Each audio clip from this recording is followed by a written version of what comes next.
1989, c'est une année importante, personne ne le sait encore, mais l'avenir de la sneakers vient de changer à tout jamais, et ça grâce à un film, Retour vers le futur 2. Ce film, c'est un classique, je pense que tout le monde le connaît, mais au cas où, je fais un petit rappel. Dans Retour vers le futur 2, le héros Marty McFly voyage dans le futur grâce à son ami, le docteur Emmett Brown alias le Doc, qui va l'envoyer en 2015 à bord de sa fameuse DeLorean. En arrivant en 2015, Marty découvre le futur et ses nouvelles technologies. On a le hoverboard, le fameux skate volant, les voitures sont elles aussi volantes, avec un design très avant-gardiste, très futuriste.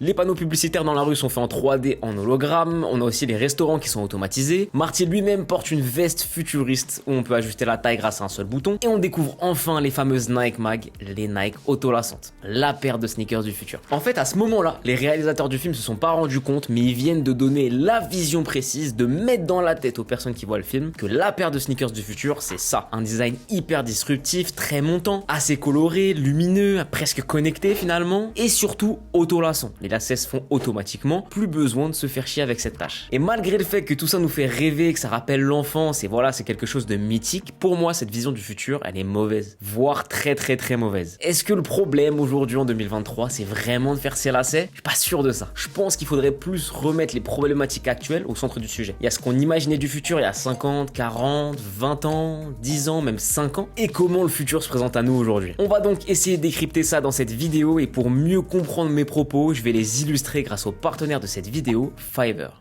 Fiverr, c'est une plateforme qui permet de mettre en relation des particuliers et professionnels avec des indépendants qualifiés. La plateforme rend accessible de nombreux services permettant de trouver des freelances pour des projets précis. T'as besoin d'un graphiste? Tu peux le trouver sur Fiverr. Tu cherches un monteur pour te faire des TikTok bien stylés? C'est aussi dispo sur Fiverr. Tu cherches un architecte d'intérieur qui pourra te créer la chambre de tes rêves? T'en auras sur Fiverr. Ou encore, t'as besoin d'une traduction pour un texte un peu bourbier en anglais? Tu connais la suite, t'en auras dispo sur Fiverr. Fiverr permet de donner accès assez facilement à énormément de services qualifiés qui peuvent bien aider pour toutes sortes de projets pro ou perso. Aujourd'hui, je vais utiliser Fiverr pour trouver deux types de services. Déjà, je vais prendre un designer graphique spécialisé dans la sneakers qui va nous permettre de mettre en image différentes idées que je vais développer. Et ensuite, un dompteur de prompt IA qui éditera des fiches produits en lien avec ses pairs futuristes. La participation de ces deux indépendants trouvés grâce à Fiverr nous apportera du visuel pour ce sujet qui, vous verrez, est bien plus complexe qu'il laisse penser. Vous pourrez retrouver un lien vers Fiverr dans la description de cette vidéo et j'ai un code promo Vince10 qui vous permettra d'avoir 10% de réduction sur votre première commande Fiverr. Je les remercie d'être partenaires de cette vidéo et maintenant retournons à notre sujet.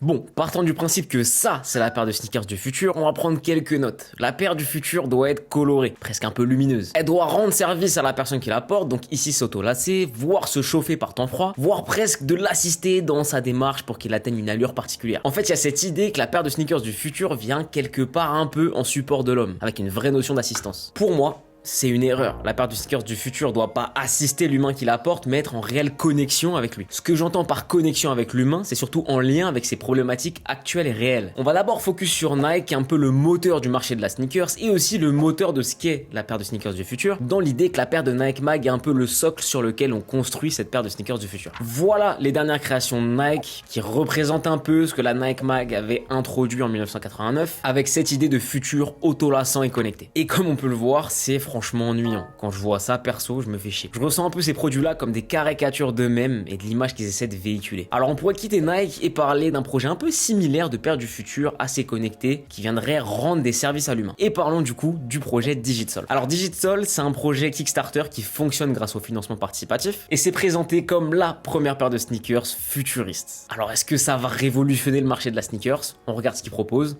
et après on voit ensemble. On a donc une paire de sneakers qui est liée à une application. Jusque là, rien de fou. Elle est autolassante.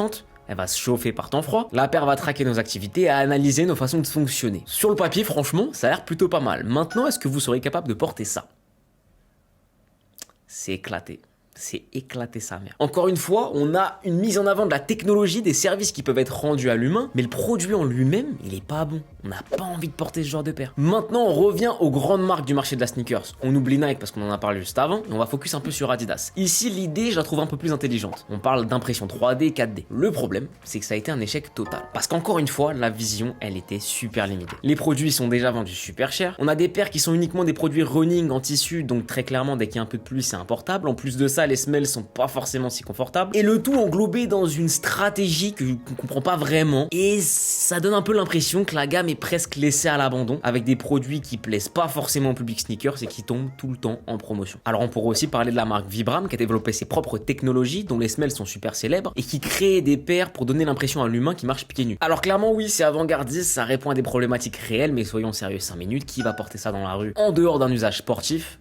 Je pense pas grand monde. Enfin, on pourrait parler des produits type Crocs, Foam Runner, Adifoam Q qui sont très en vogue en ce moment et qui sont présentés comme des produits alternatifs pour la paire de sneakers du futur. Et clairement, depuis la Foam Runner, on a une sorte de grosse tendance, presque dictature de ce genre de produit. Le vrai problème, c'est que pour moi, on est presque un peu hors sujet quand on compare ce genre de produit à de la sneakers pure. Je vois mal ce genre de produit devenir la sneakers de demain. Alors une fois qu'on a fait tous ces constats, voilà un peu à quoi devrait ressembler dans l'inconscient collectif la paire de sneakers du futur. Nous voilà donc sur Fiverr, j'ai préparé un brief à Jitin, le designer, pour qu'il nous offre une vision concrète et neutre en marque de la sneakers du futur grâce à ses visuels, et aussi à Ivan Vega, le dompteur de prompt IA, pour qu'il nous génère nos fiches produits. Le fait de faire appel à un dompteur de prompt IA me permet d'avoir une gestion intéressante d'une intelligence artificielle comme par exemple ChatGPT, du fait que ce genre de profil savent orienter une IA vers des résultats très précis. Mon idée derrière ça, c'est de voir ce qu'une IA peut sortir comme fiche produit quand on lui donne les critères de la sneakers du futur comme on l'a dans l'inconscient collectif. Les liens vers les profils de Jitin et Ivan sont dans la description.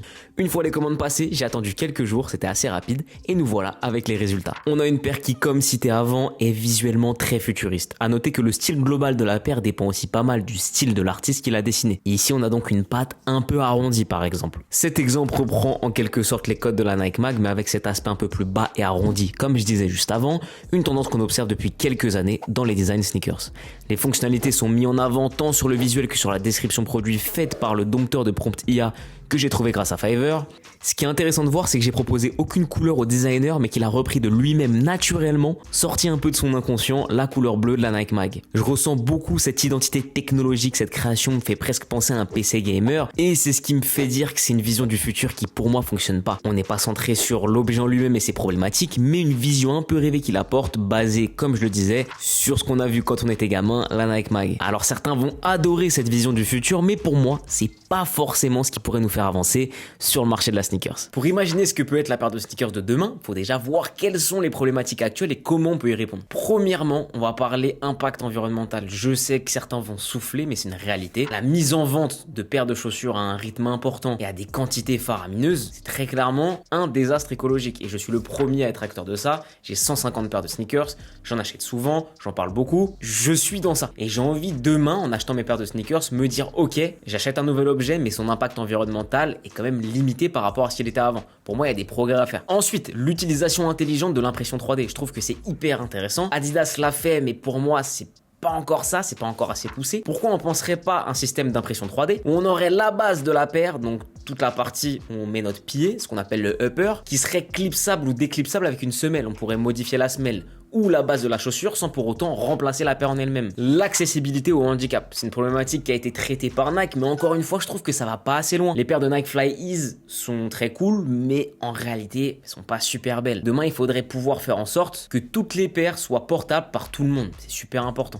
On peut plus mettre personne de côté. L'authentification. À une époque où les contrefaçons sont de plus en plus courantes et sont de plus en plus soutenues comme des alternatives à des produits rares et chers, pourquoi pas faire comme certaines grandes maisons de luxe, notamment Louis Vuitton, où on a des produits qui sont inscrits à la technologie blockchain qui permet d'avoir une vraie traçabilité du produit et qui donne la possibilité de vérifier l'authentification d'un produit grâce à une certification de la marque elle-même. C'est pas simple à mettre en place au début, ça coûte cher, mais c'est pour moi la seule solution viable aujourd'hui pour faire en sorte d'éradiquer le fake, donc toutes les contrefaçons. Et surtout pour moi, arrêter de séparer les sexes. En dehors de l'aspect marketing, je vois pas quel intérêt ont les marques encore aujourd'hui de faire des paires hommes et des paires femmes. Faisons des paires qui vont juste d'une pointure à une autre et qui conviennent à chaque fois à tout le monde. Voilà ce qui pour moi sont les points importants quand on parle de futur. Pour moi, on peut pas penser le produit de demain sans répondre déjà aux problématiques actuelles. Mais en dehors de toutes ces améliorations d'usage, c'est aussi l'idée qu'on se fait de la sneaker qui doit être revue. Pourquoi aujourd'hui, on n'arrive plus à créer des modèles innovants qui s'inscrivent dans le temps? On va regarder chez les top marques, c'est quoi les produits les plus appréciés. On commence par Nike,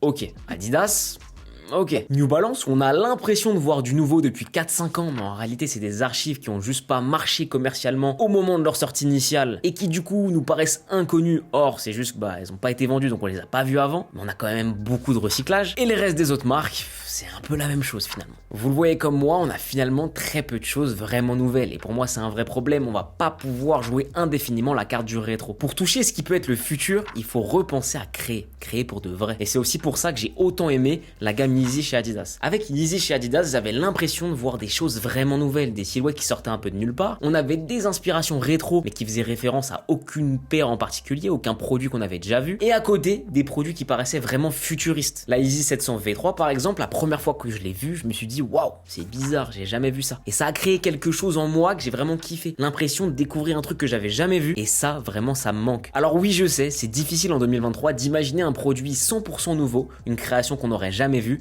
à une époque où on a l'impression d'avoir un peu tout vu et revu. Mais dans ce cas-là, quitte à créer sur des bases déjà existantes, alors pourquoi ne pas répondre à des problématiques actuelles, résoudre les enjeux actuels pour créer les produits de demain? C'est pour ça que pour moi, la paire de sneakers du futur, ce serait potentiellement ça. Encore une fois, prenant en compte que le format global de la paire reprend les codes de l'artiste qui l'a designé, on est sur des créations beaucoup plus soft et centrées sur l'usage qu'on en fait, bien plus que sur l'aspect technologique pur. Alors l'impression 3D est présente avec cette idée de changement de semelle comme avantage, c'est ce qu'on peut lire dans la description de produit faite par un dompteur de Promptia, mais on nous parle aussi de taille ajustable, ce qui donne l'impression que la paire serait vendue sur une plage de taille plus qu'à une taille précise, ce qui est plutôt intéressant d'un point de vue écologique, même si ça reste, je pense, compliqué à mettre en application sur une production globale. Le format présenté nous laisse entendre aussi qu'on pourrait pourquoi pas enfiler la paire sans forcément avoir besoin d'utiliser les mains. Alors encore une fois, tout ça c'est qu'une vision, ça veut pas dire que c'est réalisable dans l'instant, mais ça donne une idée de ce qui pourrait être amélioré pour faire progresser la paire de sneakers de demain. C'est presque un peu l'idée d'un concept car où on crée une voiture hyper futuriste, ce qui est une vision de la marque, pour au final sortir des voitures qui sont peut-être un peu moins futuristes, mais qui vont en tirer de ce qu'il y a de meilleur et l'adapter aux capacités de production. Voilà finalement ce que j'aime, prendre conscience des problématiques et enjeux actuels, répondre aux vraies demandes des consommateurs, innover pas seulement dans la forme mais surtout dans le fond, et enfin avoir surtout une vision réaliste de ce que l'avenir peut apporter de mieux au marché de la sneakers. C'est nous les consommateurs qui décidons de par notre pouvoir financier, on finance les marques en achetant leurs produits, alors venez on consomme des trucs qui sont vraiment intéressants et qui répondent aux problématiques d'aujourd'hui pour faire en sorte que demain on ait des produits qui fassent vraiment évoluer le marché. J'espère que cette vidéo et mon analyse de ce sujet là vous aura plu. Encore une fois je remercie Fiverr d'être partenaire de cette vidéo. Vous avez mon code promo disponible dans la description Vince10 pour bénéficier de 10% sur votre première commande Fiverr et vous pouvez aussi aller regarder ma dernière vidéo où j'analyse des hoodies qui vont de 10 € à 1000 €. C'est tout pour aujourd'hui, je vous laisse, prenez soin de vous et ciao.